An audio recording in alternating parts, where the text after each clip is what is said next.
un poquito de las nomenclaturas, vimos algunos ejemplos, que si es el ácido carboxílico, de una cadena de carbonos, o es el ácido de como parte de un compuesto aromático o un compuesto ciclado, como en estos casos, o qué pasa cuando es un ácido dicarboxílico. Acuérdense de poner chat, por ahí escuché el mensaje, me imagino que es por el presente, acuérdense del resto. Bueno, no vimos algunos ejemplitos de que generalmente el sustituyente carboxilo es el que tiene generalmente es el que tiene más peso en los sustituyentes orgánicos, por lo tanto suele ser el que le da el nombre. ¿Y qué pasa cuando el hidrógeno unido al oxígeno del carboxilo es cambiado o sustituido por otro compuesto para formar una sal? Pues vimos también unos ejemplitos de las sales de los ácidos carboxílicos y su nomenclatura, ¿no? Y vimos ahí una notita curiosa sobre la aspirina y pues que automedicarse pues no está chido. Bueno, y terminábamos viendo esta cuestión de la acidez de los compuestos. ¿Checaron, tuvieron oportunidad de ver el video que les mandé, que les pasé de las constantes de equilibrio? Sí, profe. ¿Y era algo que nunca habían visto o les recordó alguna cosita que habían visto? A mí me recordó algo que vi cuando recursé química en CEU. Vale. Sí, no sé cómo es el programa ¿a ustedes les dan una química general o algo así? ¿O una introducción a la química o química uno o este tipo de cosas? Sí. ¿Y qué es lo que alcanzaron a ver en su química uno? Digo así nada más rapidito por curiosidad mía. ¿Ok? Y no alcanzaron tal vez a ver ese último aspecto, ¿no? De las constantes de equilibrio.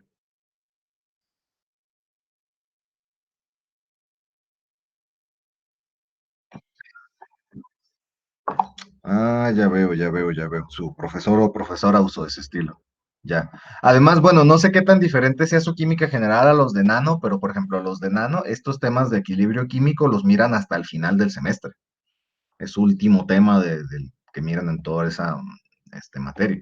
Entonces también por eso no me parece del todo extraño que no lo hayan visto bien. En fin, más o menos entendieron o les dio una idea de por dónde va esta cosa del equilibrio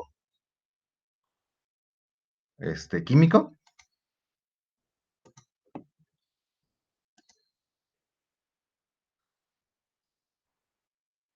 Sí.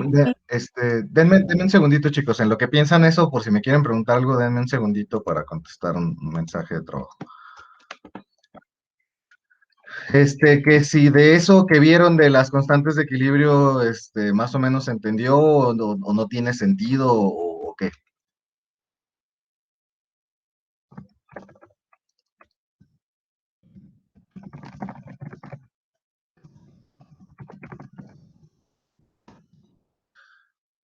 Bueno, supongo entonces que no, que sí, vale, en fin.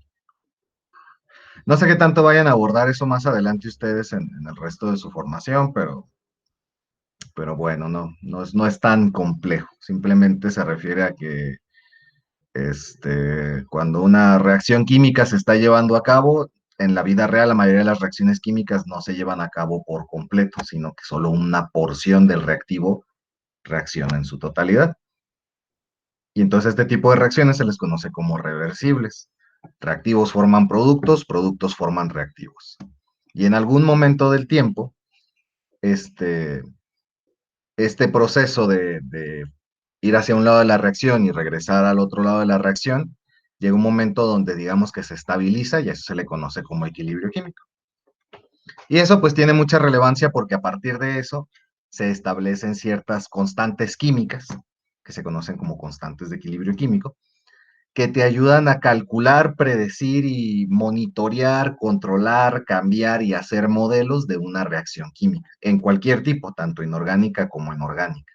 Entonces te da muchísima información al momento o es muy importante al momento de considerar ya los procesos en los que se lleva a cabo cualquier reacción química, ¿no? Entonces es el peso que tienen este tipo de cositas.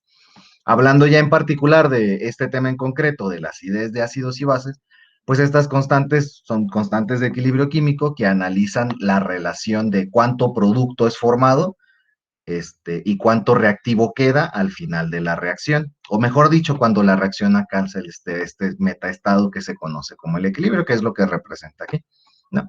Y eso te da una idea de, digamos, o te da información sobre qué tanto se puede, qué tantos protones, si lo quieren ver así, es de la definición más básica de ácido, qué tanto porcentaje del ácido va a estar liberando protones, entonces qué tanto te va a modificar el pH o este tipo de cosas, ¿vale? Y en fin, como datos relevantes o que vale la pena hablar de esto, es que, pues bueno, no hay que olvidar que los ácidos carboxílicos, o vale la pena aclarar, son ácidos débiles. Pero aún así, aunque sean considerados ácidos débiles, esta definición de ácido débil o ácido fuerte es como si quieren, por ejemplo, comparar el ácido clorhídrico, que se disocia casi en un 100%, o sea, casi el 100% de las moléculas de ácido van a producir o van a liberar protones. Y en el caso de los ácidos débiles, no, son porcentajes bajos, a veces hasta del 1%. De hecho, para los ácidos carboxílicos suelen rondar a lo mejor como el 1 o el 2%. ¿Sí? Pero aún así, son ácidos mucho más fuertes que muchos otros grupos orgánicos, como por ejemplo, son mucho más fuertes que aldehídos y alcoholes, que también pueden liberar protones. Ahí conviene recordar que hay tres definiciones generales para ácidos y bases, ¿no? Una que se refiere nada más a si libera protones o iones hidróxido, estos OHs con carga negativa, que esa es la de Arrhenius, o tienen la definición de Botle-Volmer, la definición de Bronsted-Lowry, que se refiere a si dona protones o acepta protones. Y luego tienen las definiciones de Lewis, que si dona pares de electrones libres o acepta pares de electrones libres, ¿no? Nada más refrescando tantito esta cuestión de los ácidos. Y bueno, a este valor de su constante de acidez, si le sacan el menos logaritmo base 10, se convierte en otro criterio que se conoce como el pKa. Y el pKa es lo que muchas veces, para la mayoría de las moléculas orgánicas, es lo que se refiere rápido para sacar información de la molécula. Mientras más grande sea el valor de pKa, más débil es un ácido. ¿Sí? Así de fácil. Entonces, valores pequeños de pKa significan ácidos fuertes, y ahí nada más una comparativa para que se den una idea de esto, es que el ácido acético tiene un pKa de 4.74, mientras que los alcoholes poseen pKas entre 16 y 18. Y uno dice, pues el ácido acético es como 4 veces más ácido. Cuernos, estas son escalas logarítmicas. Cada unidad de pKa representa un orden de magnitud. Es decir, los alcoholes son como 14 órdenes de magnitud más débiles que el ácido acético.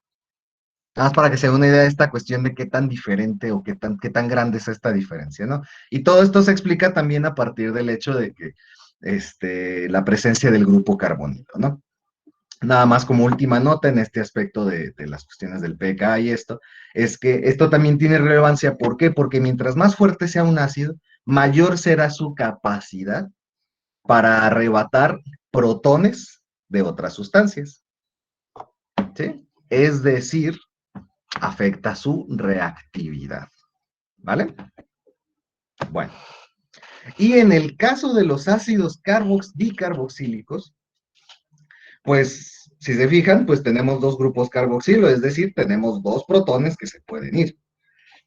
Entonces esto hace que tenga dos procesos de liberación de protones, y por lo tanto, bueno, si vieron un poquito esto de constantes de equilibrio, significa que hay dos procesos de equilibrio, por lo tanto hay dos constantes. Y muchas veces esto se traduce en que las constantes, en que los pK de los ácidos dicarboxílicos suelen ser un poquito más pequeños, es decir, suelen ser un poquito más fuertes que los de los ácidos carboxílicos normalitos, ¿vale?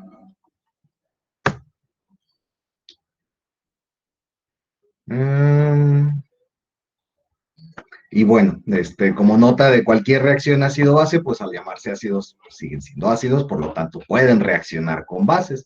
Y esto permite que podamos hacer ciertas reacciones con ácidos carboxílicos cuando los que permiten que los podamos volver solubles en medios acuosos. Por ejemplo, el ácido benzoico es insoluble en medio acuoso, pero si lo hacemos reaccionar o si lo introducimos en un medio acuoso, es decir, en agua que contenga hidróxido de sodio, o que contenga bicarbonato de sodio, podemos convertirlo en la sal del ácido benzoico y ese compuesto es soluble.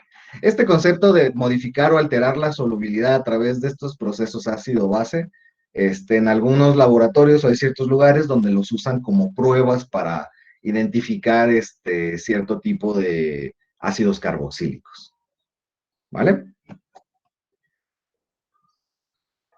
O permiten, o de otra forma, o se podría decir de otra forma, que también permitirían cambiar la identidad del ácido hacia su sal o base conjugada, si recordamos estos conceptos, y esto ya nos permitiría utilizarlo en otro tipo de reacciones, ¿no? Como ligero recordatorio, y esto va hacia una nota particular, estas son unas láminas que tomé de otra clase que tengo, pero en fin, no nada más para que se vea ese aspecto del ácido, este es el ácido acético, y su sal o su base conjugada, que es el ion acetato, que es este de aquí. Y bueno, no cada uno tendrá sus constantes de equilibrio asociadas, chalala, chalala, nada más para que vean este concepto de cómo se disocia el ácido. Y que voy. Bueno, es este aspecto interesante de que los ácidos carboxílicos se disocian muy poquito, es decir, por ejemplo, nada más para tomar este ejemplo y progresar con esto, el ácido acético, si lo tenemos en una concentración de 0.1 molar, a temperatura ambiente, a 25 grados centígrados, en realidad todo ese 0.1 molar simplemente está aportando 1.32 por 10 a la menos 3 molar de protones. Es decir, 1000 veces menos. Digo, perdón, 100 veces menos. Entonces, para que se den esa idea de que en realidad es muy poquito lo que se disocia un ácido. Y pues progresando, pues nada más les muestro aquí unas ecuaciones. Cuando queremos calcular las concentraciones de protones en ácidos débiles,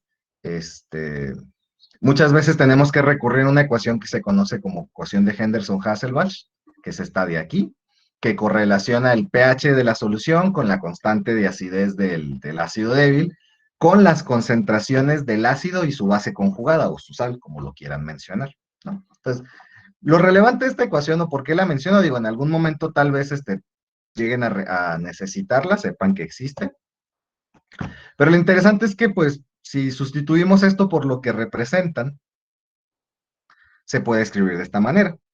Y la base conjugada, pues, es la sal del ácido, y el ácido, pues, es el ácido, ¿sí? Entonces, se fijan, es una relación de esta. Y si jugamos con esta ecuación y la alteramos y la reacomodamos tantito, la podemos poner de esta manera, donde las concentraciones o la relación de concentraciones de la base con respecto al ácido es igual a 10 elevado a la diferencia del pH menos el pK del ácido. ¿Sí? Y uno dice, profe, ¿y esta serie de ecuaciones para qué me sirven o para qué me las muestras? Simplemente es para llegar al siguiente punto. ¿Sí? Como se sabe, el pH del ser humano ronda el valor de 7. Y el pH y el pKa de los ácidos carboxílicos ronda como entre 4 y 5. Esto significa que si aplicamos estos valores a esta ecuación, en el pH corporal, en realidad, hay 100 veces más base conjugada que el ácido, es decir, se disocia enormemente, o sea, hay muchísima más sal, si lo quieren ver así más facilito, ¿no? Y es por eso que si en algún momento leen textos que hablen sobre procesos bioquímicos o cuestiones biológicas del ser humano, muchas veces se suele, en vez de hablar del ácido, se suele hablar de la sal. Por ejemplo, lo que mencionábamos la clase pasada de que el ácido láctico, en realidad ya cuando están discutiendo cómo es que el ácido láctico interacciona o tiene diversos procesos, se suele más bien referir a él como, sí, el lactato o el ion lactato. ¿Vale? Nada más para que sepan que, pese a que los llamamos ácidos y que son ácidos débiles y bla, bla, bla, dependiendo también del pH donde esté trabajando este ácido orgánico, pues va a ser si va a estar trabajando como el ácido, como una sustancia capaz de donar protones, o va a estar trabajando como la sal, su base conjugada que tiene la capacidad de quitar protones. ¿Vale? También hay una nota interesante sobre estas cuestiones de acidez y basicidad de los ácidos orgánicos. Lo mismo se puede decir para cualquier otro ácido orgánico, prácticamente para cualquier otro ácido orgánico, ¿no? Y bueno, estas constantes de acidez ya están más reportadas que nada para los ácidos, la mayoría de los ácidos carboxílicos o dicarboxílicos.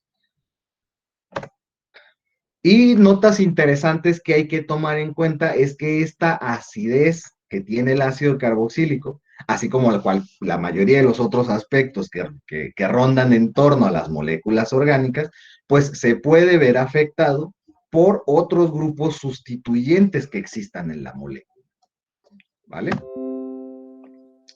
Y de manera general, mientras más electronegativo sea un grupo sustituyente, más fuerza le va a dar al ácido, es decir, va a disminuir su pKa. Y mientras más cerca esté ese sustituyente del carbono del grupo carboxilo, mayor será su efecto. ¿Sí? Y es lo que se puede ver aquí con estas imágenes. Por ejemplo, si partimos del ácido acético y sustituimos uno de sus hidrógenos por un cloro, aumenta su acidez. Si lo sustituimos por 2 o por 3, esta acidez irá aumentando. Lo mismo si el grupo cloro está cada vez más cerca del carbono del grupo carboxilo, como se puede ver en esta imagen. Y también, pues como última consideración, los sustituyentes alquilo, es decir, estos grupos R, suelen tener muy poco impacto sobre el pKa, es decir, sobre la acidez de un ácido carboxílico.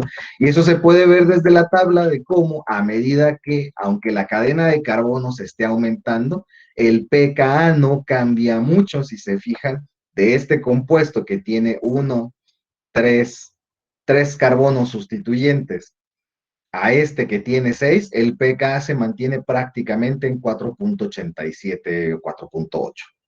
Es decir, la cantidad de grupos alquilos sustituyentes no suele afectar casi el pKa. O si lo quieren parafrasear de otra manera, pues la longitud de la cadena alifática no suele impactar mucho la acidez del grupo carboxilo, ¿no? Y como lo quieran plantear o de la forma en que les parezca más fácil de recordar o que se ajuste más a sus conocimientos, ¿no? ¿Vamos bien hasta ahí?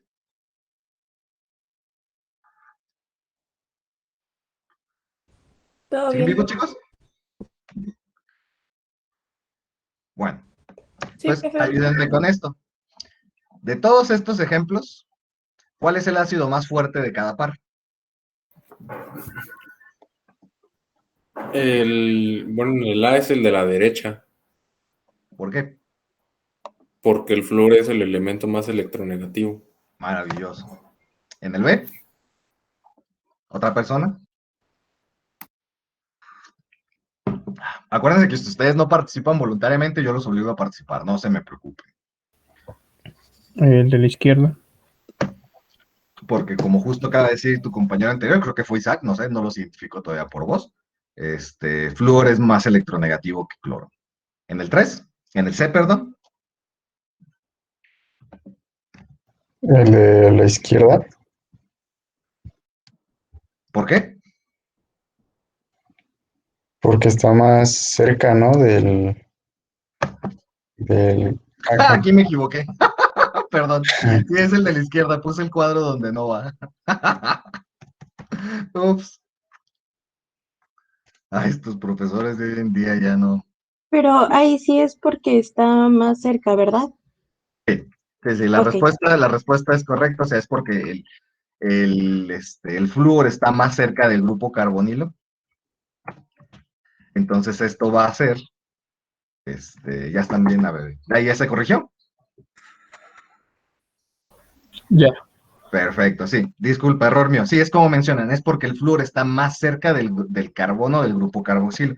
Y como veíamos hace una lámina, mientras más cerca esté el sustituyente, más fuerte será el ácido. ¿Esto por qué? Porque tiene esta electronegatividad del sustituyente, tiene un impacto directo sobre la carga o la polaridad del carbonilo, y eso afecta a su acidez o su capacidad para liberar fácilmente su protón. ¿Vale? ¿El D? ¿Y aquí qué hacemos en el D?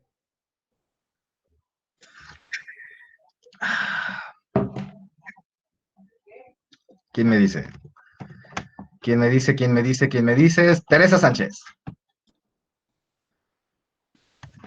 En el D.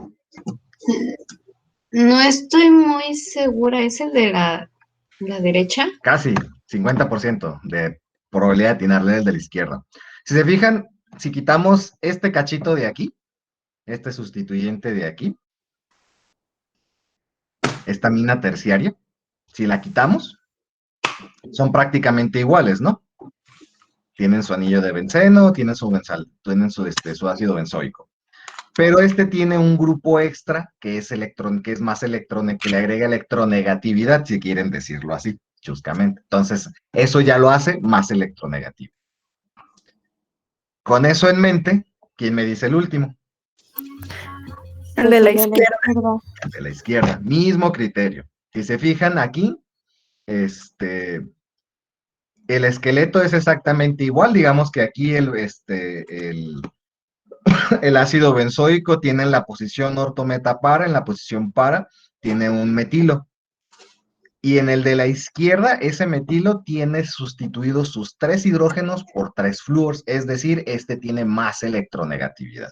O este grupo es más electronegativo, por lo tanto, hace más ácido al grupo carboxilo. ¿Vale?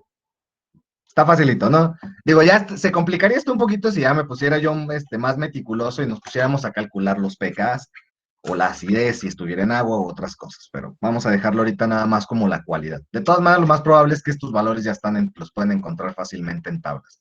Como les digo, como los ácidos carboxílicos tienen tanto impacto en la química orgánica y en cuestiones biológicas y bioquímicas, es muy fácil, o están tan estudiados que ya hay muchísimos valores reportados. ¿Vale?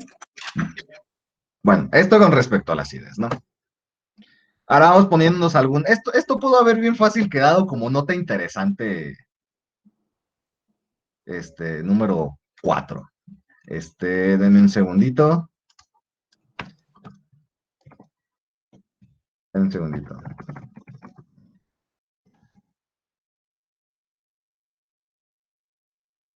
Denme un segundito.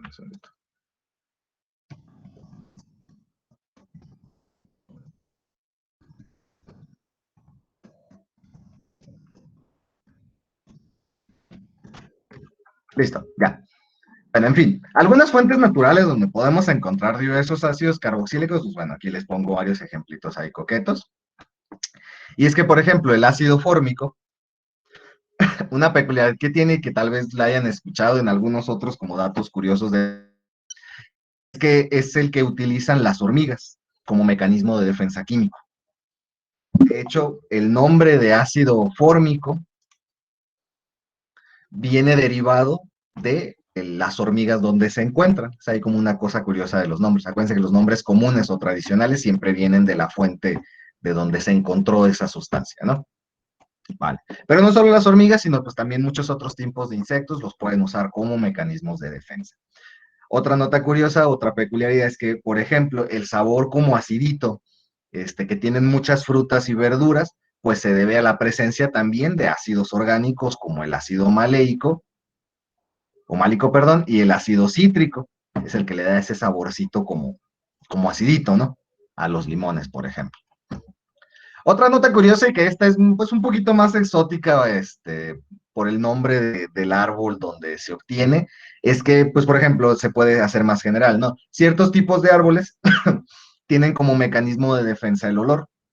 Y en el caso de este árbol en particular, el árbol del ginkgo, perdón, que tiene como aplicación de que en la medicina tradicional china sus hojas se usan como medicina, pues bueno, este olor fuerte o desagradable que tiene es por una mezcla de ácido butanoico y ácido hexanoico. Acuérdense también que al inicio y desde la unidad anterior de los aldehídos mencionábamos que muchos ácidos carboxílicos presentan olores desagradables. Entonces no va a ser raro que muchos mecanismos que tengan tanto animales como plantas de defensa que involucren sustancias de olores desagradables contengan ciertos tipos de ácidos carboxílicos. Pero eso no nos impide darle provecho a los ácidos carboxílicos. Y por ejemplo, el vinagre, que utilizamos para un montón de cosas, entre ellas, por ejemplo, alimentos, pues es ácido acético, un tipo de ácido carboxílico, y este se puede obtener a partir de la fermentación de un alcohol. Por ejemplo, se dice, o tal vez hayan escuchado, que cuando un vino se echa a perder, se hizo vinagre. Bueno, esto significa que el etanol que estaba dentro del ácido, dentro del vino, esta sustancia que es la que le da el carácter alcohólico, cuando se fermenta, es decir, cuando se oxida, se vuelve ácido acético, es decir, un ácido carboxílico. Y finalmente, ya una nota bastante más como específica o muy curiosa, es que el ácido oleico se produce cuando las hormigas mueren y se empiezan a descomponer. Y esta molécula sirve como un marcador químico que le indica al resto de las hormigas de la colonia que esa hormiga ya murió y debe ser retirada del nido, debe ser dispuesta, ¿no? Por ahí mencionaba también el libro de texto donde saqué esta información. Una nota bien curiosa es que esto ha derivado en que se han hecho experimentos donde en colonias se les ha impregnado con ácido oleico a hormigas vivas y esto tiene como resultado que el resto de la colonia las saca del nido porque piensan que ya han muerto, ¿no? Entonces hay como unas notas curiosas de dónde podemos encontrar ácidos carboxílicos en la naturaleza, ¿vale? Ahora, si nos pasamos de la naturaleza a la industria, pues bueno, ya mencionábamos uno, que es el vinagre, que en realidad el vinagre que nosotros podemos comprar o que podemos encontrar suele estar más o menos como a un 5% en volumen de ácido acético. Y una forma en cómo se puede obtener es, pues como decíamos, a partir de la fermentación de alcoholes, los cuales a su vez se pueden obtener a partir de la fermentación de azúcares, por ejemplo. ¿Sí? Industrialmente u otra manera en cómo se puede obtener, que no es a partir de una fermentación con microorganismos, una cuestión natural, por decirlo entre comillas, es que se puede hacer sintéticamente a escala industrial, también a partir de la oxidación de alquenos o de la oxidación misma del metanol, solo que ya la oxidación de metanol es un poquito más ruda porque además necesitan presiones y temperaturas elevadas, ¿no? ¿Y por qué le interesa a la industria o al ser humano producir tantísimo ácido acético? Pues es que esta molécula es un precursor interesante o importante para muchos otros tipos de, perdón, para muchos otros tipos de reacciones o puede ser también un solvente, el ácido acético también puede ser un solvente importante o puede ser un catalizador o un correactivo también para diferentes procesos industriales, ¿no? Y entonces aquí ya nos estamos dando como una idea de por dónde van los tiros de las reacciones que vamos a ver ahorita a continuación de cómo podemos obtener ácidos carboxílicos, ¿no? Podemos oxidar alcoholes, podemos oxidar alquenos, y ahí tenemos dos, notita interesante para lo que viene. Nota curiosa número 4. ¿Han escuchado de la marea roja? Sí. Sí, Bueno, la marea roja, pues es una cosa que se ve bien bonita, ¿no? Torna de un color rojizo o rosa intenso el mar. Y uno dice, pues, ¿qué tiene de malo eso? Pues resulta que esta marea roja es producida por un tipo de algas, literal, un tipo de algas que tienen una coloración rojiza. Y lo malo es que estas algas producen un tipo de neurotoxina que se conoce como el ácido, que se conoce como el ácido demoico. Y uno dice, bueno, ¿y pues qué tiene de malo? No es el mecanismo de defensa de estas algas, ¿por qué deberíamos decir que la marea roja es mala? Pues resulta que estas algas se las comen los peces, los moluscos y otros organismos en el mar.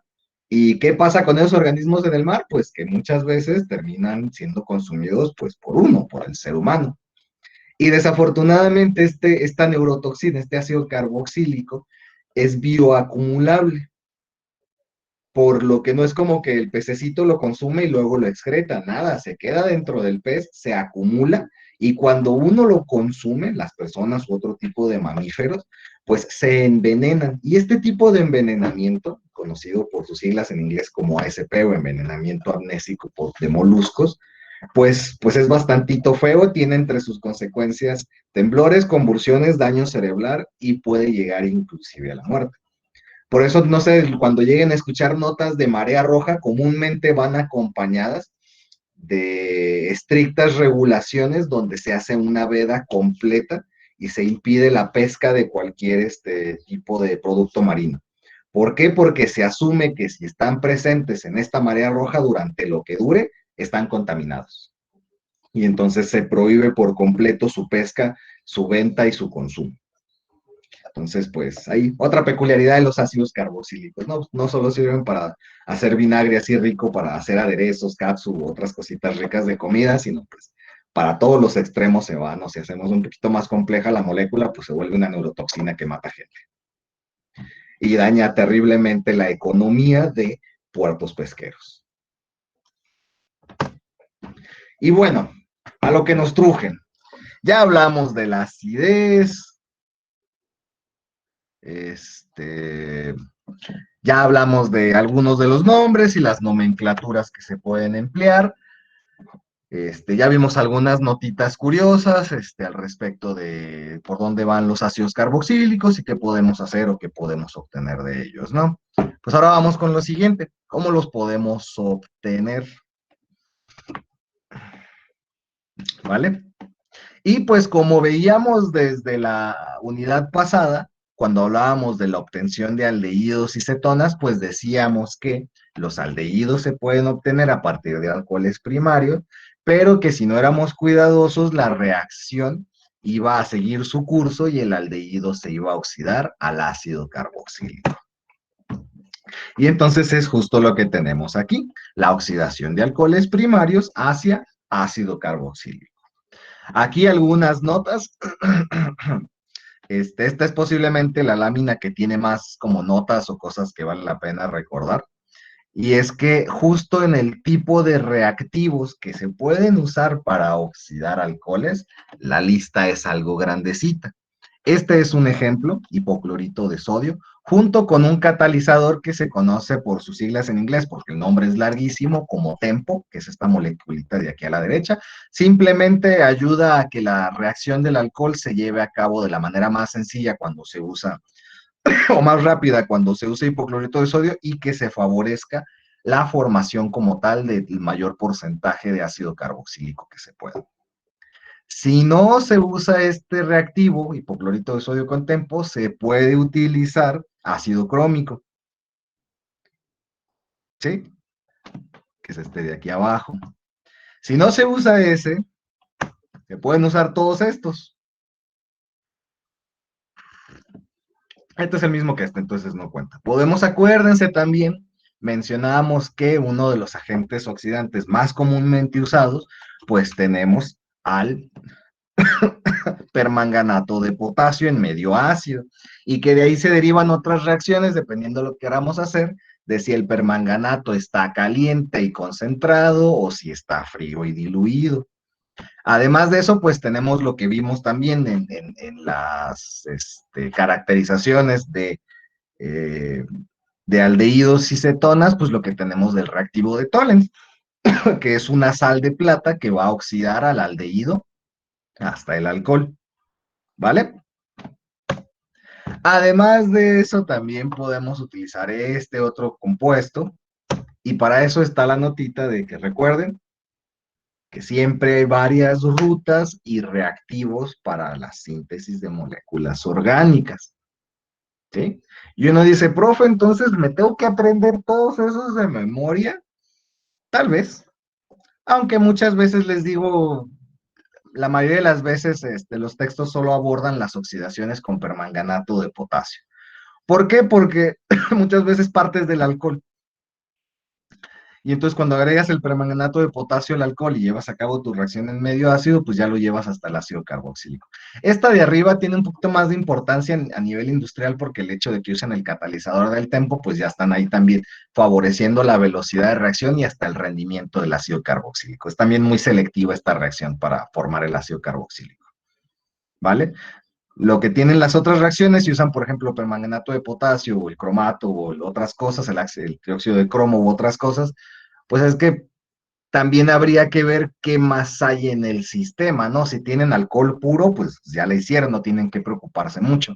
Pero muchas veces, o vienen con impurezas los reactivos o hay más sustancias presentes en el reactor. Entonces ahí a veces hay que tomar esas a consideración para decidir cuál es el agente oxidante o cuál es el procedimiento que van a seguir.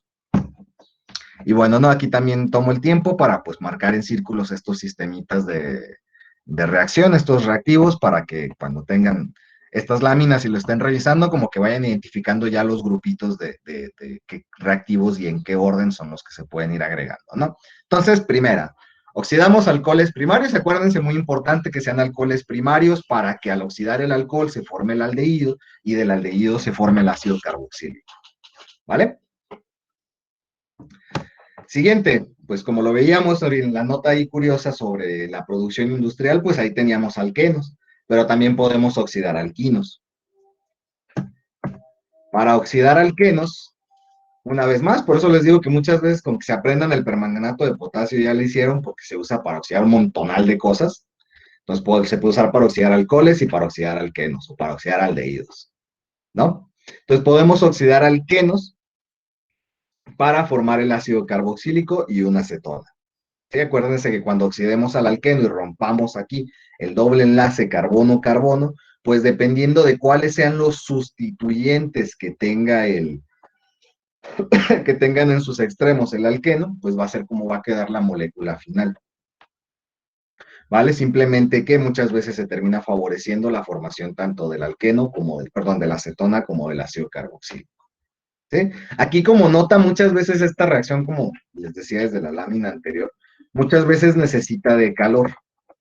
¿Sí? Y puede ser tanto en medio ácido como en medio ácido, básico o ácido, ahí también va a depender de las condiciones para la reacción en concreto. Y al momento de oxidar los alquinos, pues una vez más tenemos de dos, o le volvemos a meter el permanganato de potasio concentrado, o lo oxidamos con ozono. ¿Sí? Acuérdense por ahí que teníamos en la unidad pasada que para la producción de alquenos, de aldehídos y cetonas, también podíamos tener por ahí la ruptura del triple enlace de un alquino a través de ozono, o sea, un proceso de ozonólisis. Bueno, en el caso de los ácidos carboxílicos aplica igual, podemos romper ese triple enlace para la producción de ácidos carboxílicos. ¿Vale? Entonces ya tenemos dos. Podemos oxidar alcoholes primarios y aldehídos. También podemos oxidar alquenos y alquinos. Y ahí por eso les decía, aunque parezca que ya hay un montón de reactivos, la tienen facilita. Si se acuerdan del permanganato de potasio, ya la hicieron para un montón de reacciones. Al menos la mayoría, al menos ya tienen una posibilidad para cualquier reacción que involucre un proceso de oxidación. ¿Por qué? Porque el permanganato de potasio es un agente oxidante tremendamente utilizado. ¿Vale? Es además un agente oxidante fuerte. ¿Sí? ¿Estamos bien aquí? Alcoholes primarios, aldehídos, alquenos y alquinos.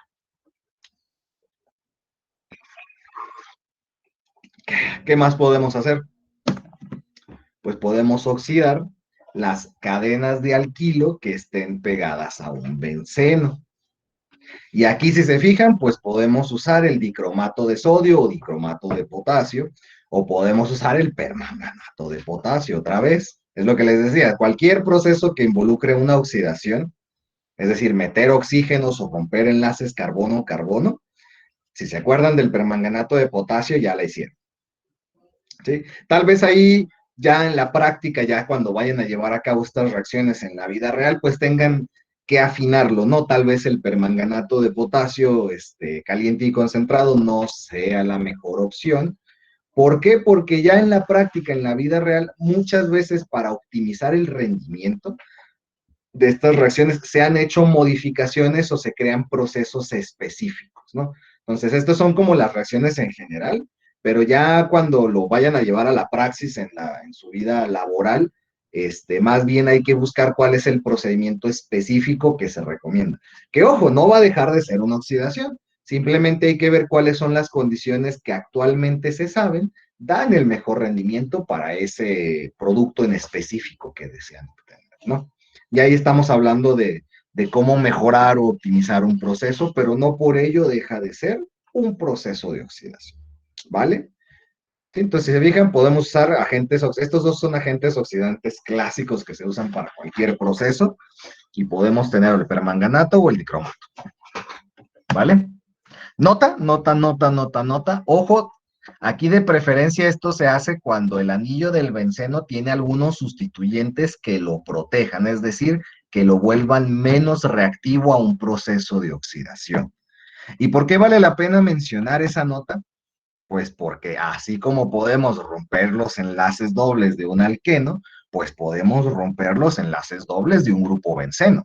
Y este es otro proceso que te permite obtener también ácidos carboxílicos a través de la oxidación de un anillo de benceno, ¿sí? Nada más que aquí cambiamos al agente oxidante hacia uno más fuerte, que es el ozono, y a través de un proceso de ozono, perdón, un proceso de ozonólisis podemos romper el anillo de benceno para formar al ácido carboxílico.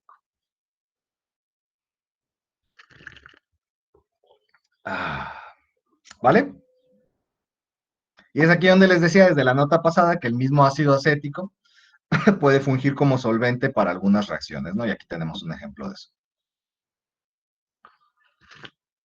Vale, entonces se fijan, uno dice, es que estamos viendo un montón de reacciones, profe, y de seguro el malvado del profesor nos va a obligar a que nos aprendamos todas de memoria. Pues sí, pero si se fijan, todas tienen una tendencia, hasta ahorita todas son oxidaciones. Es decir, procesos a través de los que rompemos enlaces carbono-carbono,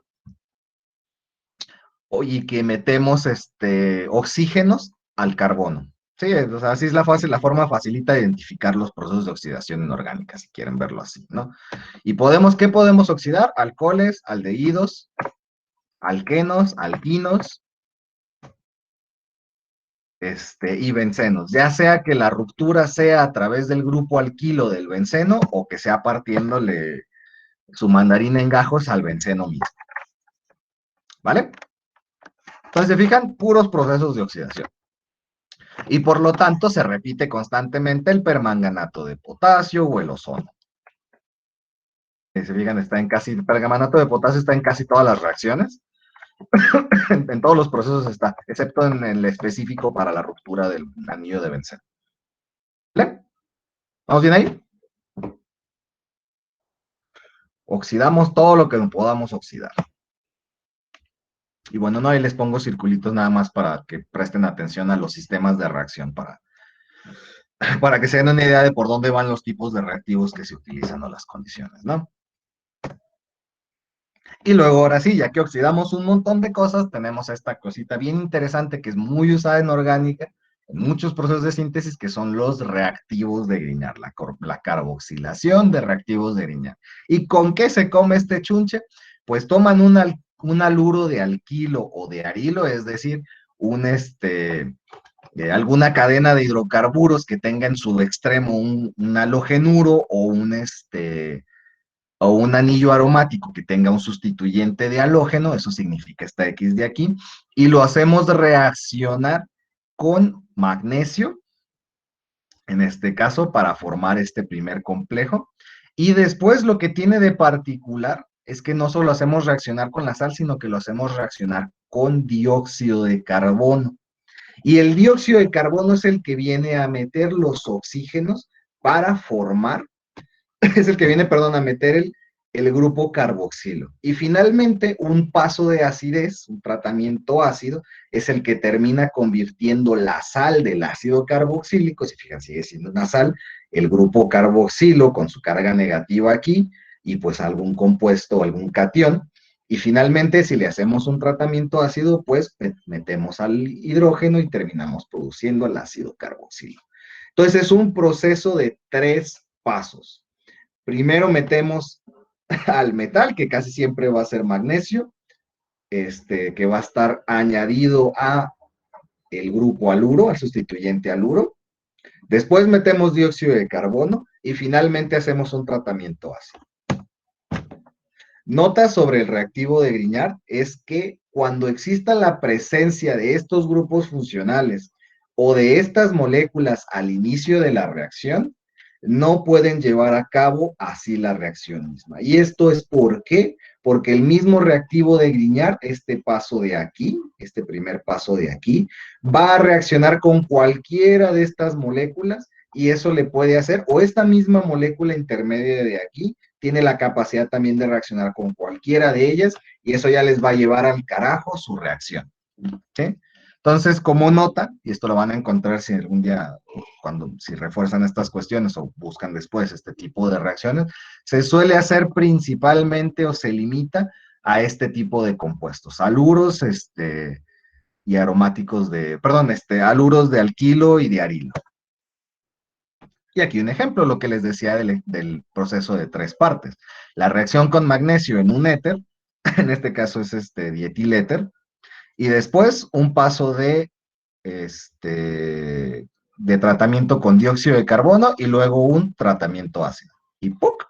Literal, si lo quieren ver así rapidito, quitan el sustituyente aluro y lo sustituyen por el carboxilo. Así suelen ser en general estos procesos. Y entonces, pues para que identifiquen, si en la primera imagen es un poquito complejo de observarlo, pues son estos 2 pasos, ¿no? Bueno, estos 3 pasos. El tratamiento con el magnesio y el éter, digo, muchas veces nada más lo simplifican como utilizan el dietiléter, y eso les forma el reactivo de Grignard, que es este de aquí, y después el reactivo de Grignard lo hacen reaccionar con dióxido de carbono primero y luego ácido. Y ya con eso sustituyen el reactivo de Grignard por el grupo carboxilo. ¿Vale? ¿Se entiende eso o se da una idea de por dónde va? Entonces, oxidamos un montón de cosas, reactivo de Grignard, y formación e hidrólisis de nitrilos.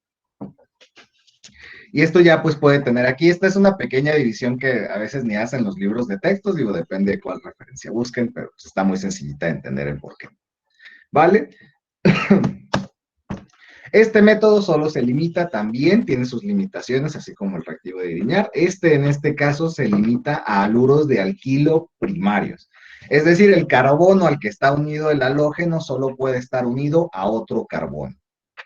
¿Vale? De no ser así, digamos que ya no van a obtener, o dicho rápidamente, ya no van a obtener el ácido carboxílico. ¿Por qué? Porque la reacción tiene otros sitios diferentes. ¿Sí? Entonces, básicamente el proceso es una reacción con una sal de cianuro, por eso el guión negativo aquí, puede ser cianuro de sodio, por ejemplo, NaCN, para formar el nitrilo y después se hace un proceso de hidrólisis, es decir, un proceso en agua, en medio ácido o en medio básico. Y ya, es un proceso entonces de 2 etapas. Y aquí esta pequeña nota es nada más para, pues, digo, no todos los libros de texto lo hacen, pero pues vale la pena mencionarlo. Si ustedes lo hacen en medio ácido, pues ¿qué tienen en exceso? Tienen protones. Entonces, su grupo carboxilo va a estar protonado, por lo que van a tener al ácido. Si lo hacen en medio alcalino, estos protones van a reaccionar con el medio alcalino para, por lo que van a terminar, en vez de tener al ácido carboxílico, a su sal.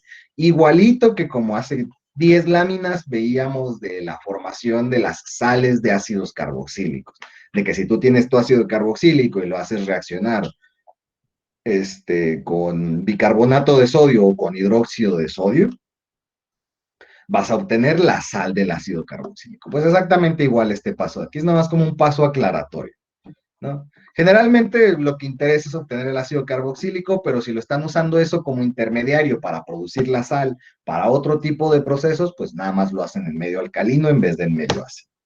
Entonces, es un proceso de 2 etapas. La reacción con la sal de cianuro y posteriormente la hidrólisis, es decir, el tratamiento en agua en medio ácido. Y aquí está un ejemplo de la reacción. Si se fijan, el haluro es primario. ¿Por qué? Porque el carbono al que está unido solo está unido a otro carbono, ¿no? Facilito. La reacción con la sal de cianuro, les decía, puede ser cianuro de sodio. Y finalmente, bueno, en este caso hacen un paso intermedio, que es primero forman la sal y después forman el ácido. También puede ser llevado a cabo de esa manera. Y al final terminan sustituyendo todo el grupo cianuro por el grupo carboxilo, ¿no? Es facilito de ver.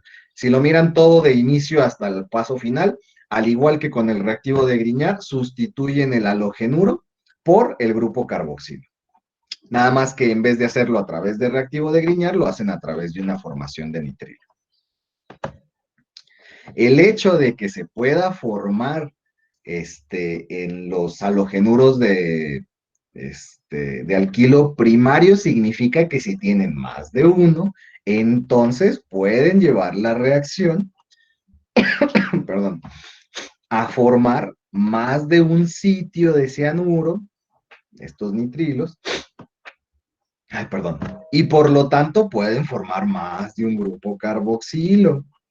Por lo tanto, pues sí, también con este proceso pueden formar ácidos dicarboxílicos.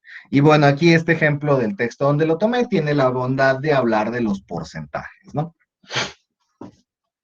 Y esto es lo que les decía, esta cuestión de los porcentajes o de si formas primero la sal y luego lo formas el ácido, o si formas directamente el ácido carboxílico, como en este de aquí, pues ya es ya lo que les mencionaba, de cómo se van refinando poquito ciertos procedimientos de síntesis para las moléculas en concreto.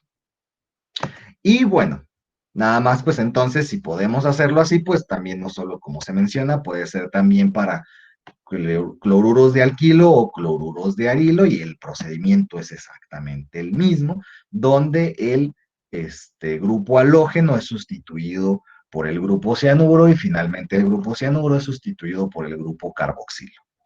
¿Vale?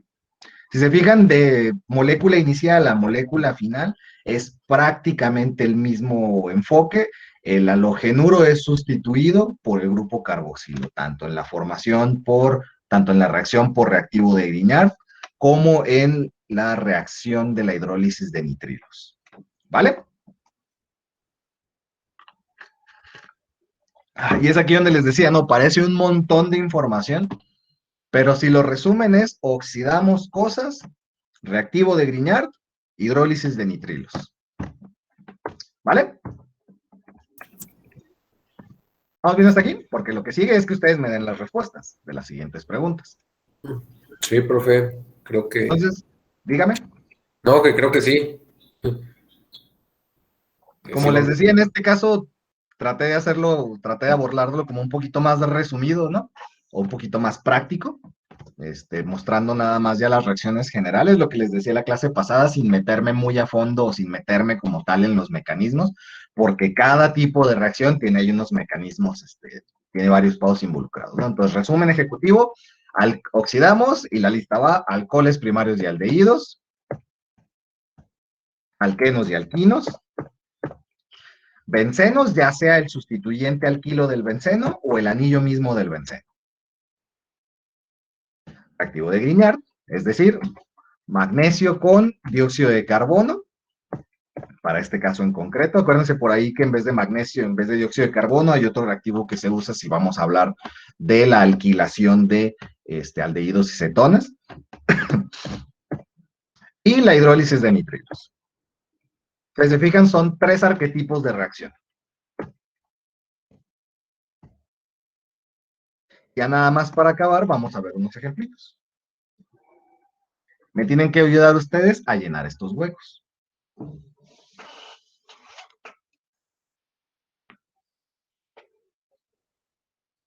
Mírenlos, medítenlos, piénsenlos, vean con qué se inicia y vean qué está pasando y vean hacia dónde se llega. En todos los casos, el producto va a ser exactamente el mismo, el ácido benzoico. Lo interesante está en ver con qué iniciamos y dónde es que se pone el grupo carboxilo.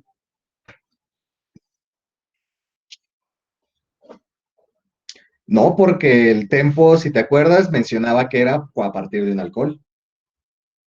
Era la oxidación del alcohol usando hipoclorito de sodio y el catalizador tempo. Y esa es específica. Esa sí tómenla como específica, hasta creo que en escala industrial tendría que ver por ahí, pero es específica para formación de ácidos carboxílicos a partir de alcoholes primarios. Pero aquí no tenemos el alcohol primario. Y uno podría argumentar, bueno, ¿y qué tal si le hacemos algo a la molécula o qué podemos hacer? Si observamos, la molécula en sí, el anillo del benceno no cambia. Sigue siendo el anillo del benceno. ¿Vale? Entonces aquí ya podemos plantear que al benceno no le hacemos nada. Entonces nos tenemos que enfocar en el sustituyente etilo que tiene aquí, ¿sí? Porque tiene un carbono aquí y otro carbono aquí. Y al final del proceso, en vez de tener 2 carbonos, solo tiene 1. Por eso es que tiene el dióxido de carbono como producto, porque este otro carbono salió como dióxido de carbono. Y si se fijan, aquí el proceso les dice que son 2 pasos, paso 1 y paso 2. Por eso les dejé ahí esos numeritos.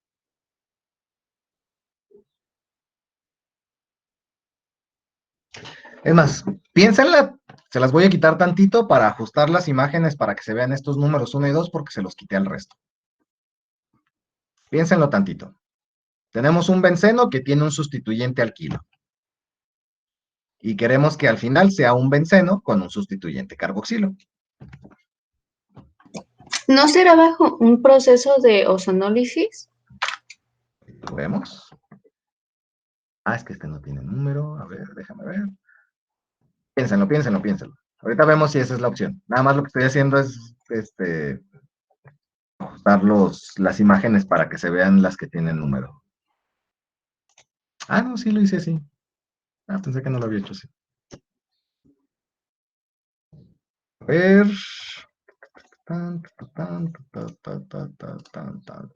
Ok.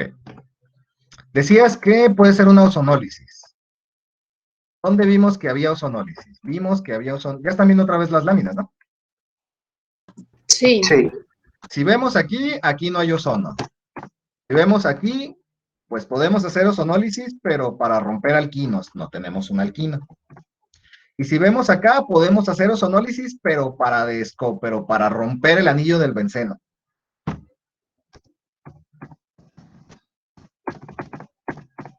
Y en ninguno de los casos pasa eso. Ni tenemos un alquilo, ni tenemos un alquino, ni queremos romper al benceno. Entonces, pues no podemos irnos por ozonólisis. ¿Qué más podemos hacer?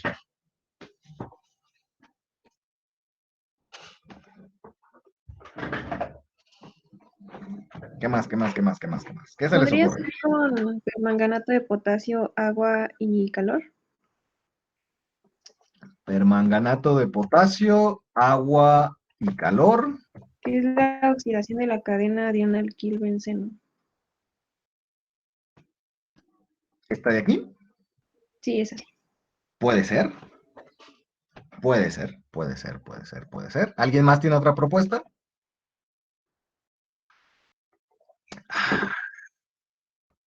¿Un reactivo de Grignard? Ese es menos probable, no es imposible, pero tendríamos que hacer primero un paso en el que le metamos el haluro, porque no lo tiene. Y para que inicie un reactivo de Grignard, tiene que tener el halógeno como parte del carbono. Entonces, vamos a ver. Y efectivamente, una oxidación con permanganato de potasio. Porque como veíamos anteriormente, tenemos, como bien dijo su compañera, no vi el nombre porque, no me sé los nombres nada más por escucharlos, pero aquí veíamos que podemos oxidar al grupo alquilo, y si se fijan, si prestan un poquito de atención al procedimiento general, todo el grupo alquilo es sustituido por un grupo carboxilo. Es decir, no importa si la cadena es de 2 o de 5, toda la cadena se va y en su lugar se forma el ácido carboxílico. Y ese procedimiento requiere un agente oxidante, agua y calor.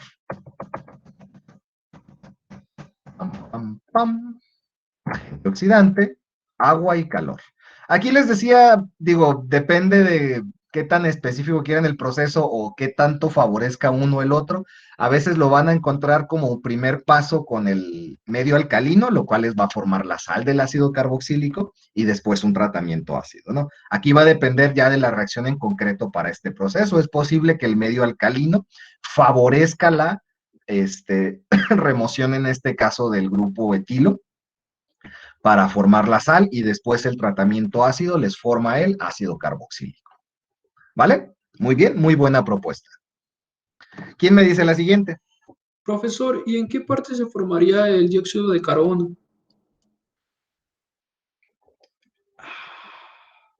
Durante el proceso de oxidación, la oxidación misma. Tengan en cuenta, bueno, aquí ya habría que ver el mecanismo, si quieren se los busco y se los traigo mañana ya para verlo paso por paso, pero tengan en cuenta que al final, el permanganato de potasio es un agente oxidante. Todo lo que se puede oxidar, se va a oxidar. En este caso, lo que se está oxidando, estamos removiendo este carbono de aquí. Bueno, no se está viendo mi punta. Estamos quitando este carbono de aquí, ¿verdad? Este grupo CH3. Si lo estamos removiendo del esqueleto y lo estamos sometiendo a un proceso de oxidación, ¿qué le va a pasar a ese carbono? ¿A qué se puede oxidar un carbono orgánico? O en general cualquier carbono, a lo que se oxida en su última instancia es a dióxido de carbono. Por eso este carbono que desaparece del esqueleto principal, que es toda esta molécula que nos interesa, se convierte en dióxido de carbono. ¿Sí? Si el esqueleto fuese más grande, bueno, habría que ver el mecanismo para un alquilo que es más extenso, pero si el proceso de oxidación es completo, pues se formarían más moléculas de dióxido de carbono.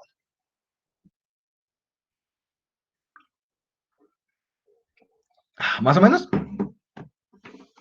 Sí, Digo, no me he querido meter con los mecanismos, pero pues, si quieren se los traigo para la siguiente clase, no pasa nada. Mecanismo, mira, la nota orgánica. Mientras yo anoto aquí mi tarea de investigación, ustedes vayan pensándome la siguiente. ¿Será con un reactivo de Grignard? A ver, ¿qué más dicen el resto de sus compañeros? Sí, es como el ejemplo que vimos, ¿no? Que se le... De hecho, es el mismo ejemplo, casi, es el mismo ejemplo, Ajá, ¿no? y un éter. Se las puse facilito. Ahora ustedes me van a decir más bien, entonces me van a decir los pasos. Porque aquí falta algo, aquí falta algo, aquí falta algo, aquí falta algo y aquí falta algo. Entonces está bien, es cierto, es por reactivo de Grignard. Si se fijan, empezamos con un sustituyente arilo, es decir, un grupo aromático, que tiene como tal un sustituyente halógeno. Entonces este es un haluro de arilo, aunque parezca ahí trabalenguas. O sea, es un benceno con un grupo halógeno. Comúnmente, o la mayoría de las veces, este grupo halógeno va a ser un cloro o un bromo. Con un flúor es complicadito, habría que ver porque por la misma electronegatividad del flúor a veces hace cositas ahí locas, es muy reactivo, entonces habría que ver si esto es estable, pero comúnmente con un cloro o un bromo van a encontrar este tipo de sustituyentes. Mecanismos de reacción.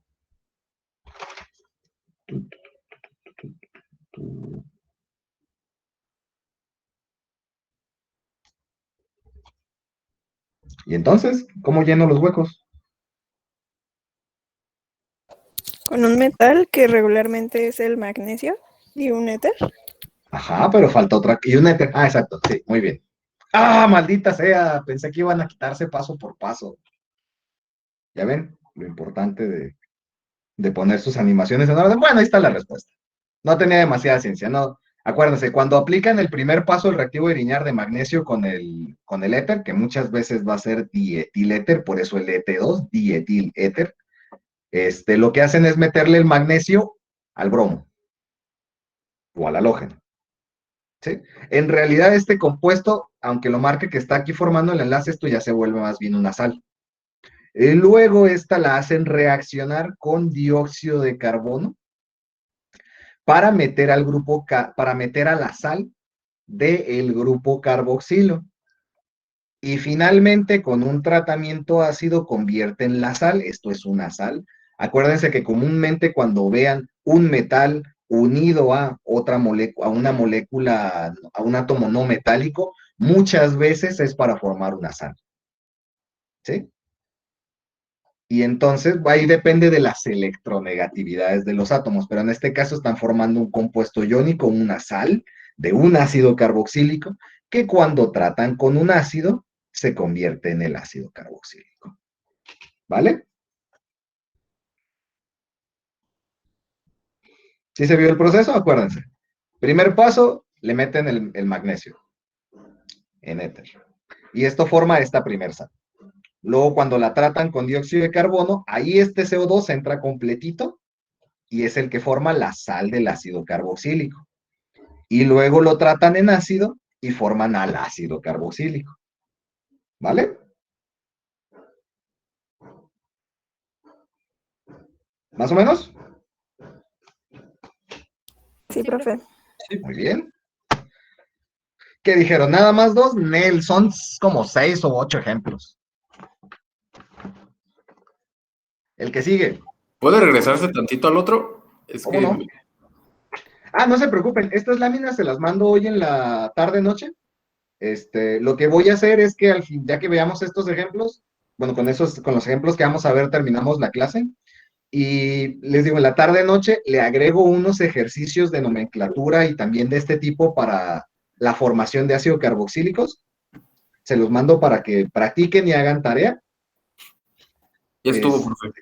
Ajá, para que tengan esta información y vayan haciendo otros aparte para que practiquen. Nada más tengo que asegurarme de mandarles unos que no sean del solucionario que ya tienen. Y bueno, no, le hago ese agregado de tarea a estas láminas y se las mando. Y en la siguiente clase ya vamos a ver, bueno, si ya vimos las reacciones generales para obtener ácidos carboxílicos, pues bueno, ya que tenemos el ácido carboxílico, ¿qué reacciones podemos llevar a cabo con él? ¿Vale? ¿En qué podemos convertirlo? Bueno, ahora sí. Hay que observar con qué iniciamos y hay que ver hacia dónde vamos. En todas, como les digo, siempre vamos a formar el ácido benzoico. Nada más lo interesante es ver con qué iniciamos y si al final tenemos otra cosita. Este está complicado, este creo que ni lo vimos, este ejemplo en concreto. Entonces, pero piénsenle, ¿qué podemos hacer? Si se fijan, tenemos una acetona. Un grupo carbonilo, es decir, un C doble enlace O, que tiene un R a un lado y un R al otro lado. Entonces tenemos una cetona. Y terminamos con un ácido carboxílico.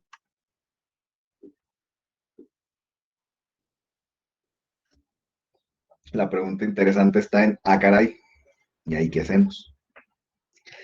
Como recordatorio, nada más ahí para que tengan ese dato en cuenta, recuerden que las cetonas son muy estables. Entonces, cuando queremos someter a un proceso de oxidación una acetona, comúnmente, como son muy estables, terminamos partiéndole su mandarín en gajos a la acetona antes de poder transformarla en algo útil. Entonces, tal vez proponer una oxidación con permanganato de potasio no sea la opción adecuada. Y ya con eso les quité como todas las reacciones que vimos prácticamente. Esta está un poquito mañosa, entonces les pongo la respuesta. En este caso es un tratamiento con cloro gaseoso y un medio alcalino de hidróxido de sodio, seguido de un tratamiento así. Carajo. Bueno, les regalo la siguiente, ya que ya. Es la última vez que las veo en esta semana.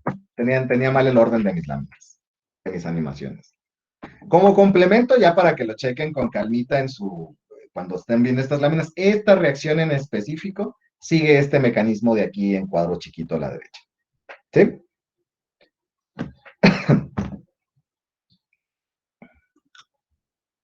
Básicamente, el OH de la base es la que se mete y sustituye al grupo R. Y el grupo R sale y se mezcla con el cloro. Por eso forma un tricloruro de metilo.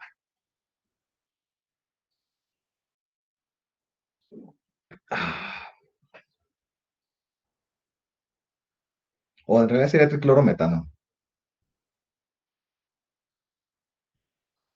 Bueno, y la de la siguiente, por yo haber puesto mal mi orden de animaciones, estaba seguro que estaba al revés. Pues bueno, se las regalo. Si se fijan, es prácticamente esta, es la misma que la primera. Sí, tenemos un alqueno, sí. Entonces, el hecho de que tengamos un alqueno, esa es la trampa de aquí, tal vez haga pensar en que pues hacemos la ruptura del alqueno. Pero también no hay que olvidar que sigue siendo un aluro, perdón, que sigue siendo un alquilbenceno. Entonces, pues hacemos el tratamiento por un alquilo de benceno, que es permanganato de potasio y agua. Perdón, y medio ácido. ¿Sí? Entonces ahí esta era la trampita de tal vez pensar en la ruptura del alqueno, lo cual también puede ser, pero pues también lo podemos ver como lo que es, a final de cuentas, pues es un alquilbenceno, entonces pues pensamos en la ruptura completa del grupo alquilo para la formación del benceno, ¿vale? Sigue. Esta sí, ya aquí no hay notas, entonces esta ya no se las puedo regalar. Pero a ver, ¿quién me la dice? Y cuando digo quién me la dice, es cuando yo digo nombres en específico. Miguel Méndez. Te toca pensar esa. Y a ver, ¿quién más? Y a Quetzal y Hernández le toca pensar la de abajo. Ok, profe, déjele pienso. Sí, tú piénsate.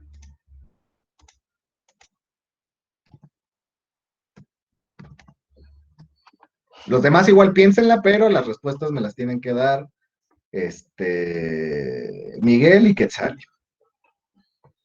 Y ya con eso acabamos hoy. Esos son los últimos 2 ejemplos.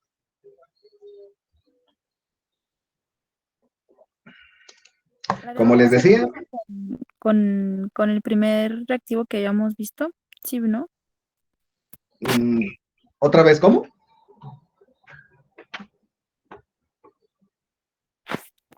Se resuelve con el primer reactivo que vimos, con el primer ejemplo.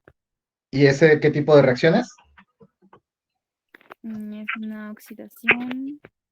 ¿Y este compuesto cómo se llama? Bueno, ¿qué es este tipo de compuestos? Es un...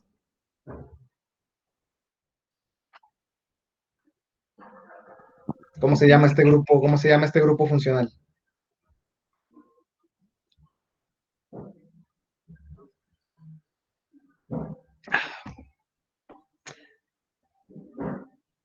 ¿Cómo se llama este grupo funcional? ¿Sí me escucha? Sí, ya te escucho, criatura. Un alquino, ¿no? Otra vez. ¿Cómo? ¿Cómo se llama este grupo funcional? Un alquino.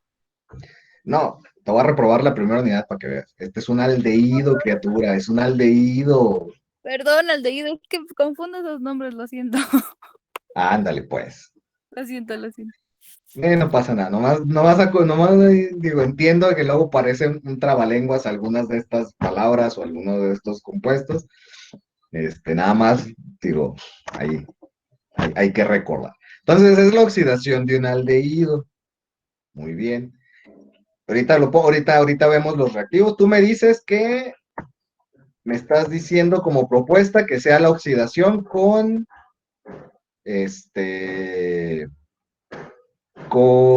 hipoclorito de sodio y tempo. Sí. Ahorita vemos. Y me falta, ¿a quién le dije esta? ¿A Miguel dije? ¿O a quién le dije? Sí, a mí, profe. Es que A ver, estoy Miguel, pensando. ¿qué propones? No estoy seguro, profe. ¿Mande? No estoy seguro.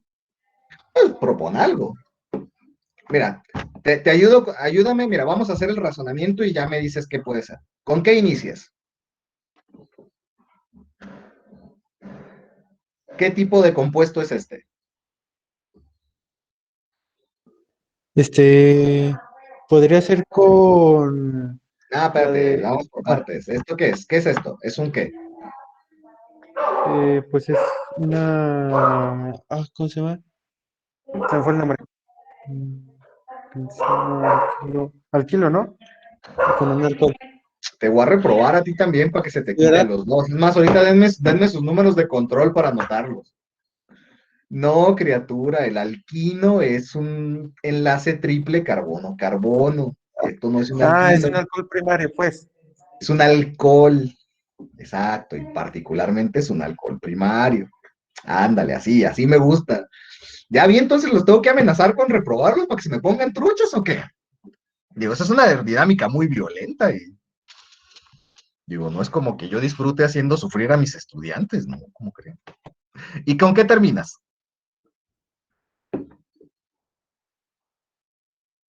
¿Qué tipo de compuesto es este?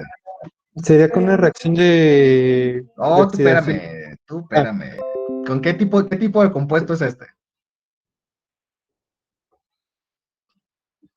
Reprobado en la unidad 2 y no me dices qué tipo de compuesto es este. Es un ácido carboxílico. Maravilloso. Entonces, cuando pasas de un alcohol a un ácido carboxílico, ¿qué nombre tiene ese procedimiento? Es una Oxidación. oxidación. Entonces, es la oxidación de un alcohol a un ácido carboxílico.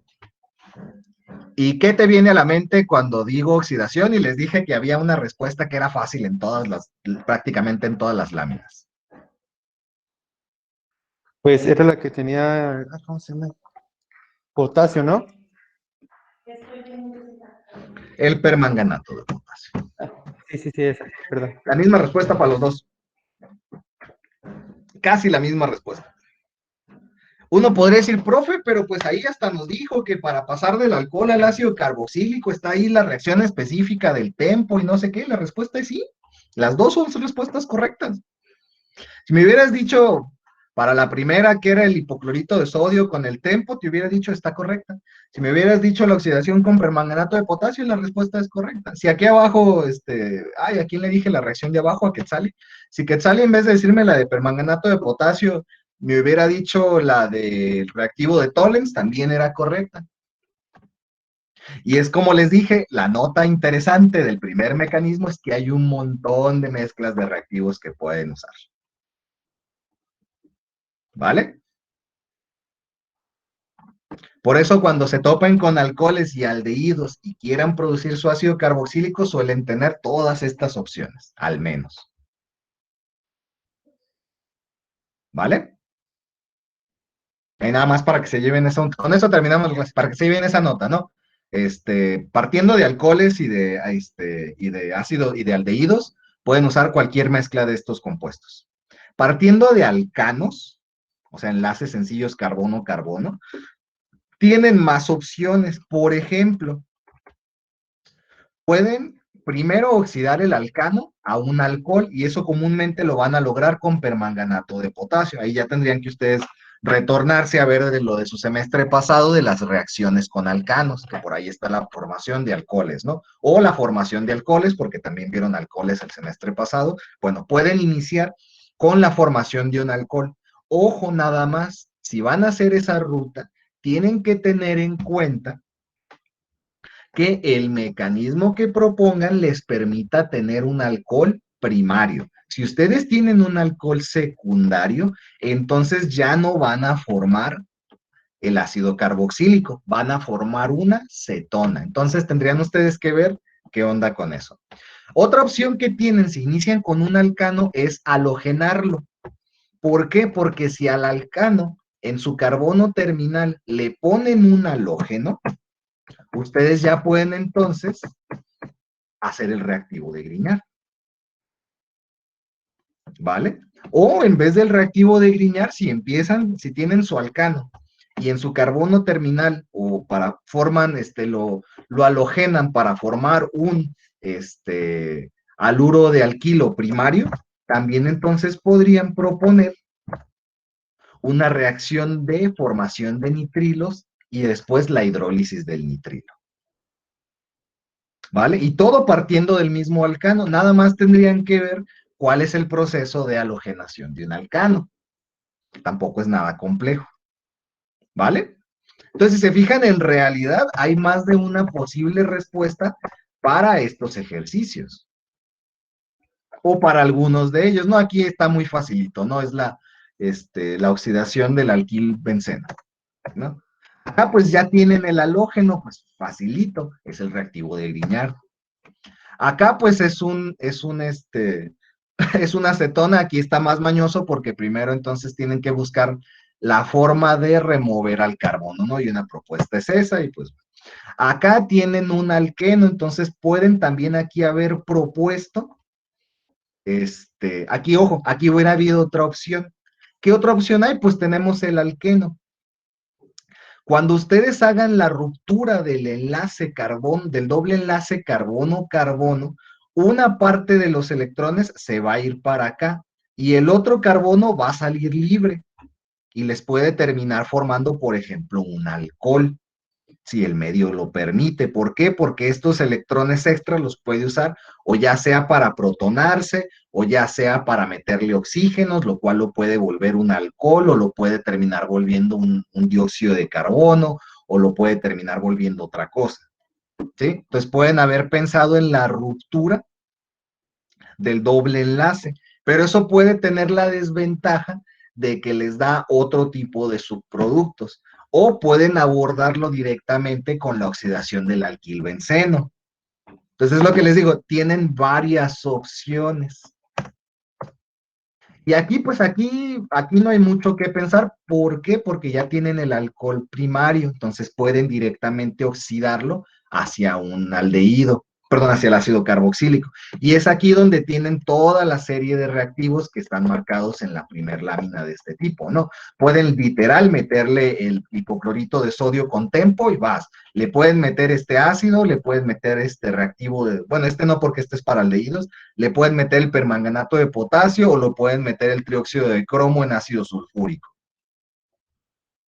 ¿Sí? Si se fijan, tienen todas estas opciones. Pero aquí es donde les digo, bueno, si se fijan en todas las láminas está presente la reacción con permanganato de potasio y calor. Entonces pueden aplicar esa para muchas de estas reacciones. ¿Vale? Y finalmente la última reacción, pues la tienen facilita, pero tienen más de una opción, tienen el aldehído. Entonces uno dice, pues tengo un aldehído, pues ¿qué opciones tengo? Le puedo meter la oxidación con el reactivo de Tollens, o lo puedo oxidar con permanganato de potasio, o por ahí, si recuerdan sus reacciones de aldehídos, pues ven que el aldehído es fácilmente oxidable, entonces pueden usar agentes oxidantes más débiles, y por ahí teníamos otro par de nombres de agentes oxidantes que permitían la oxidación del aldehído al ácido carboxílico, ¿no? Entonces, tienen más de una respuesta para este problema. Simplemente, la que se pone por base, pues es facilito, ¿no? Con permanganato de potasio. ¿Vale? Entonces, esto es lo interesante ya de estos aspectos de química orgánica, es que usualmente tienen varias opciones con las que abordar el mismo problema. ¿Sí? Nada más que ahí es donde uno ya tiene que ir juntando el conocimiento que ha aprendido de otras cosas de orgánica. Y es ahí donde les digo, bueno, si toman un repaso de lo que ustedes hayan visto de reacciones de alcanos, alquenos y alquinos, formación de alcoholes y otro tipo de moléculas, todo eso lo pueden jalar para otro tipo de síntesis que partan de ellos. ¿Vale? Entonces digo, ahorita estamos viendo nosotros estos y yo les doy estas reacciones, pero eso no significa que desaparecen o no importan todas las otras reacciones que ustedes ya vieron en su semestre pasado. ¿Sí? Entonces, nada más ya para terminar, porque literal ya acabó la clase, es ese aspecto. Ya cuando ustedes abordan la síntesis de diferentes compuestos químicos, no es necesario que se casen con una reacción directa A que va directamente a B. Pueden ustedes, y esta es una de las maravillas de la química orgánica, pueden ustedes alterar su molécula o su esqueleto inicial de la manera en que les convenga para llegar a un producto final. ¿Sí? Y esto significa que pueden meter grupos funcionales, pueden agregar esqueletos de carbono, pueden agregar grupos ciclados, pueden meter otro tipo de grupos funcionales, pueden meter grupos nitrados, pueden meter grupos sulfonados, pueden meter alcoholes, pueden meter halógenos, pueden meter un montón de cosas que a partir de ellas ya les permitan hacer otra reacción. ¿Vale? Entonces, ojito ahí con eso. Comúnmente con el hecho de meter halógenos o alcoholes ya tienen ganado para hacerle un montón de cosas a las moléculas. Entonces, tampoco crean que es súper abrumador. ¿Sí? De hecho, por ahí hay ya nada más con ese último comentario, esa misma mentalidad de que pueden quitarle y ponerle a las moléculas grupos funcionales o esqueletos de carbono, ciclos o lo que ustedes quieran, es lo que hacen los químicos orgánicos que se encargan de un área que se conoce como retrosíntesis orgánica. Y la retrosíntesis orgánica es análogo al término de ingeniería inversa. ¿Les suena alguno de esos dos términos? Ingeniería inversa se refiere a tomas algo que ya está hecho, y piensas la manera de qué pasos hay que seguir para desmontarlo y llegar a una materia prima, es decir, lo piensas al revés, para que a partir de eso tú ya puedas idear una forma de partir de la materia prima y llegar al producto final. En retrosíntesis orgánica es lo mismo, partes de alguna molécula orgánica compleja o que se da en la naturaleza, pero quieres saber cómo hacerla en laboratorio, pues entonces tomas esta molécula, este esqueleto complejo, y buscas maneras de cómo romperlo hacia atrás, o sea, pensando al revés en el tiempo, si ustedes quieren, de qué clase de reactivos puedes ir obteniendo antes de él para llegar a ese producto final. Por ahí hay un videito interesante de esto, porque este es tópico actual de las actualidades de la química orgánica, porque muchos productos o muchas moléculas se pueden obtener en la naturaleza como extractos de, pero la desventaja de obtenerlo de extractos de es que hay veces en que estos son extractos de fuentes naturales que son limitadas. Es que esta molécula se obtiene nada más del árbol que se encuentra únicamente en los desiertos de este país, de esta región específica del mundo. No, pues mucho gusto en hacer eso a escala industrial. O es que este compuesto químico solo se puede obtener de la grasa de los animales que crecen en los bosques de esta región específica del mundo. Pues mucho gusto cazando 100,000 animales de esos. No se puede. Entonces, para esos casos, estas moléculas orgánicas complejas, pues te rompes la cabeza y dices, ¿cómo carajos paso de mis reactivos generales para obtener a eso? Y es ahí donde entra este aspecto de la retrosíntesis química orgánica. Tomas esta molécula compleja y vas pensando de qué manera la puedes alterar para hacerla cada vez más sencilla, y a partir de eso, entonces ya puedes ahora sí decir, a partir de esto, le voy metiendo, le voy quitando, le voy rompiendo, le voy ciclando, hasta llegar al esqueleto final. Digo, ahorita nada más ya con eso cierro, estamos viendo siempre moléculas bien sencillitas, ¿no? Muy facilitas. Pero ¿qué pasa si quieres obtener qué pasa si quieres obtener una enzima? ¿Qué pasa si quieres obtener una proteína? ¿Qué pasa si quieres obtener moléculas mucho más grandes y complejas? Y ahí es donde te quiero ver rompiéndote la cabeza para ver cómo pasas de algo sencillito a eso tan complejo. Entonces ya nada más con eso, quédense esa nota de que en realidad todas estas posibles reacciones que siempre vemos, en realidad siempre van de la mano con todas las otras reacciones que involucran todos los otros grupos funcionales. ¿Sí? Bueno, con eso cierro, jóvenes. Les digo, denme chance, se los mando ya en la tarde-noche para agregarles unos ejercicios tanto de nomenclatura como de síntesis para obtener grupos ácidos carboxílicos, para que se lo lleven de tarea y lo vayan analizando el fin de semana, y ya el lunes que vengamos, ya vengan un poquito con esto más asentado, tengan dudas que quieran abordar conmigo y proseguimos con las siguientes reacciones, que es a partir del ácido carboxílico. ¿Vale? Bueno, ¿dudas, preguntas, comentarios? Y si no, pues ya nos vemos el lunes. Muy bien. Vayan y desayunen ahora sí rico, chicos.